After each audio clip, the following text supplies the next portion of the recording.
పిల్లలు రెండు సంఖ్యల గురించి మోహిత్ ఆలోచిస్తున్నాడు.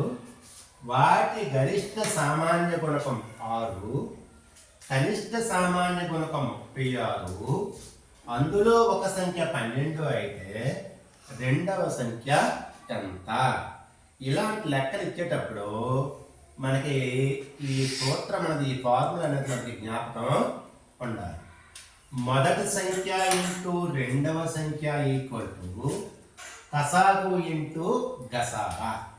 ఈ ఫార్ములా మనకి జ్ఞాపకం ఉంటే లెక్క చాలా ఈజీగా చేయొచ్చు. ఇక్కడ చూడండి, గసాబా గరిష్ట సామాన్య గుణకం అంటే గరిష్ట అనేసరికి గసాబా 6, కనిష్ట సామాన్య గుణకం 6 గుణిజం అంటే కసాగు 36, ఒక సంఖ్య 12, రెండవ సంఖ్య ఎంత? ఈ విలువలు అనేవి ఈ సూత్రంలో వేసుకుంటాం. ఈ ఫార్ములా ఈ మొదటి సంఖ్య బదులు 12 వేసుకుంటాము. మనకి రెండవ సంఖ్య తెలియదు కనుక దాన్ని కనుక్కోవాలి. దాన్ని x అనుకుంటాము.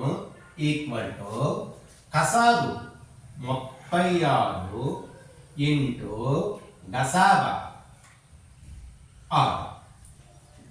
ఇక్కడ 12 ఏం చేస్తుంది? గుణకారం చేస్తుంది. ఈక్వల్ టు అవతల పట్టుకెళ్తే భాగారం చేస్తుంది. x equal to 36 into 6/12. ఓకేనా? చూడండి, 12 ఒకట్ల 12, 12 మూడుల 36, 3 6లు 18. అంటే రెండవ సంఖ్య 18. రెండవ సంఖ్య ఎంతమ్మా? 18. రెండవ సంఖ్య ఎంత? 18. రెండవ సంఖ్య ఈక్వల్ టు 18. ఓకేనా? అర్థమైందా? ఓకే.